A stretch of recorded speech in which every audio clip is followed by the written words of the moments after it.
ایک دو دن قبل افواج پاکستان کے ایک ترجمان کی پریس کانفرنس جو غالباً 3 گھنٹوں پر محیط تھی اور کچھ پتہ نہیں چلا کہ 3 گھنٹے میں اس نے کہا کیا ہے۔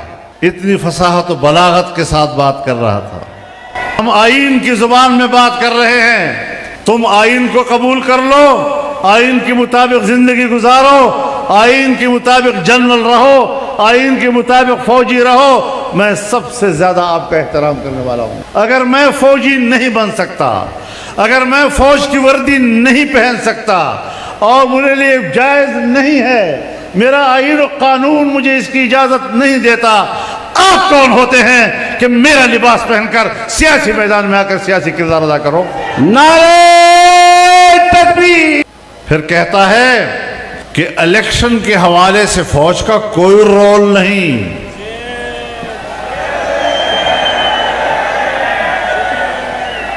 میں بھی آپ کو بتانا چاہتا ہوں کہ آئین میں، قانون میں، رولز میں کوئی رولز نہیں ہے کہ فوج سیاست میں بات کرے، اور میں بھی مانتا ہوں کہ آئین اور قانون کے روح سے تمہارا کوئی رول نہیں، لیکن یہ سارا رولا ہی تیرا ہے،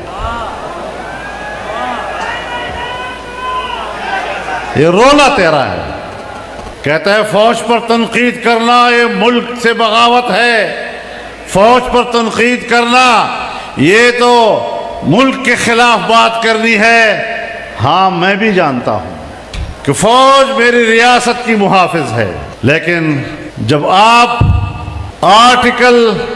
آئینی آرٹیکل کے مطابق حلف اٹھاتے ہو فوج میں شامل ہونے کے وقت کہ میرا سیاست سے کوئی تعلق نہیں ہوگا، میں سیاست میں کوئی حصہ نہیں لوں گا، پھر جس وقت تم سیاست میں حصہ لیتے ہو تو پھر تم اس وقت پاکستان کے فوجی نہیں رہتے، اس لیے میں تم پر تنقید کرتا ہوں۔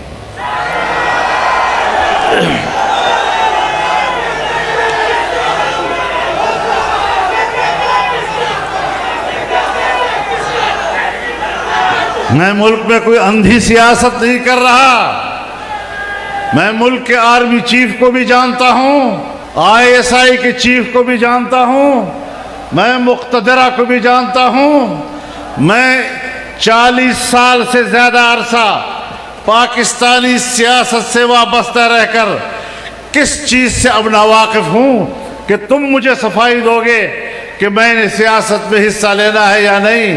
میرا دعویٰ آپ کے خلاف یہ ہے کہ تم نے سیاست میں حصہ لیا ہے، اس کے بعد تم پاکستان کے فوجی نہیں رہے کہ میرے اوپر تمہارا احترام لازم ہو۔ ہاں واپس فوجی بن جاؤ، جہاں سے نکلے وہی کھڑے ہو جاؤ، میں آپ کے شانہ بشانہ کھڑا ہو جاؤں۔ شاید یا تم نے مجھے نہیں پہچانا یا میں نے تمہیں نہیں پہچانا، لیکن مجھے پوری طرح اطمینان ہے کہ میں نے آپ کو ٹھیک سمجھا ہے۔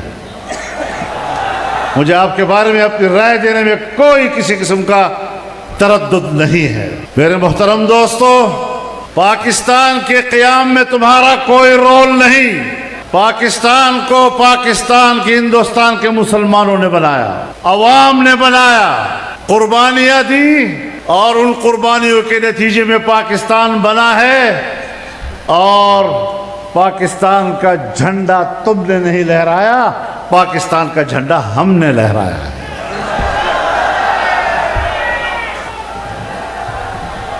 پاکستان جب بنا ہے تو تمہارا کردار پاکستان کو توڑنے میں ہے، پاکستان کو بنانے میں نہیں ہے۔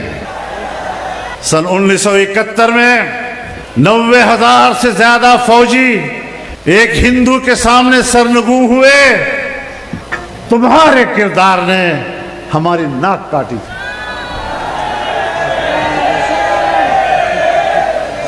تمہارے کردار نے قوم کے سروں پر ذلت اور رسوائی کا ٹوکرا رکھا تھا۔ ہم بھی آپ کو جانتے ہیں اور آپ بھی ہمیں جانتے ہیں، اور تم اگر وردی پہن کر مجھ پر کوئی روب ڈالنے کی کوشش کرتے ہو تو میں آپ کو بتانا چاہتا ہوں کہ تم سارے مل کر بھی میرے جسم پر روح تک نہیں رینگتی۔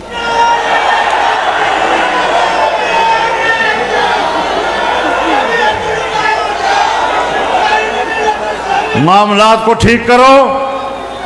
ہم اس لیے آئے ہیں کہ آپ کو بتائیں کہ معاملات کو ٹھیک کرو، سیاست سے دستبردار ہو جاؤ، اپنے پوزیشن پر واپس چلے جاؤ۔ اور میں یہ بھی آج آپ کی تائید سے کہنا چاہتا ہوں، آپ کی تائید سے کہنا چاہتا ہوں کہ آپ کو قبائلی علاقوں سے نکلنا ہوگا۔ آپریشنوں کے نام پر ہمیں اپنی خیر خواہیاں مت دکھاؤ۔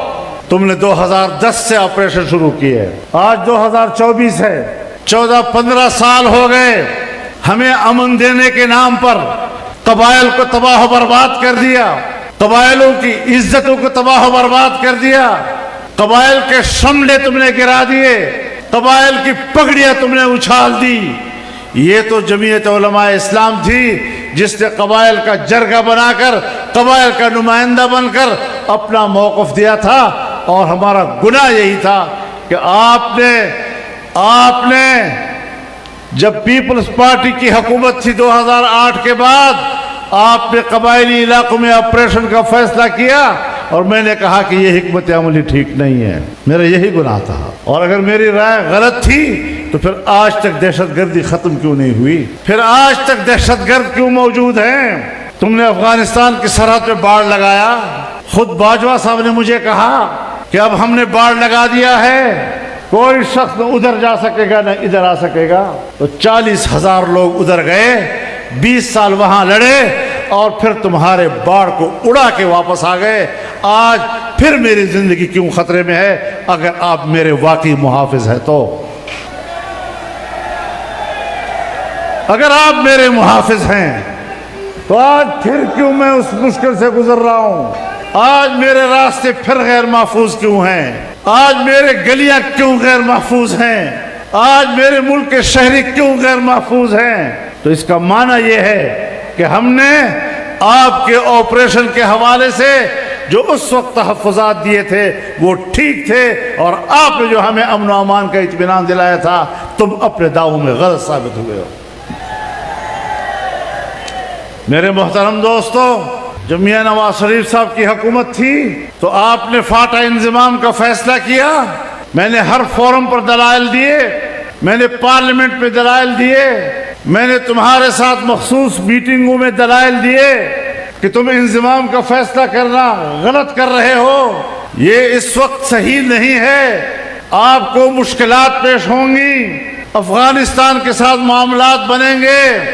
لیکن ہماری بات نہیں مانی گئی، اور ہمارا گناہ یہی تھا کہ ہم نے ایک ایسی بات آپ سے کہی جس کو آپ نے ہمارے ساتھ میٹنگوں میں تسلیم کیا، اور پھر جب آپ مان گئے میرے ساتھ 4 پوائنٹس پر اتفاق کر لیا تم لوگوں نے، تو پھر کیوں میرے پاس پاکستان کے اندر ڈیوٹی دینے والا ایک امریکی افسر میرے گھر خود کیوں آیا؟ پھر وہ مجھے کیوں پوچھتا ہے کہ آپ کیوں مخالفت کر رہے ہیں؟ پھر وہ مجھے کیوں کہتا ہے کہ آپ کو انضمام کرنا پڑے گا؟ اب میں یہ فیصلہ آپ کا مانوں یا تمہارے آقاؤں کا مانوں؟ میرا گناہ یہ تھا کہ میں نے فیصلے سے اختلاف رائے کیا تھا، اور میں نے آپ سے کہا تھا کہ جو کچھ تم کر رہے ہو غلط کر رہے ہو، آج جاؤ، آپ خیبر پختونخوا کے لوگ بہتر طور پر فاٹا کے حالات کا جائزہ لے سکتے ہیں۔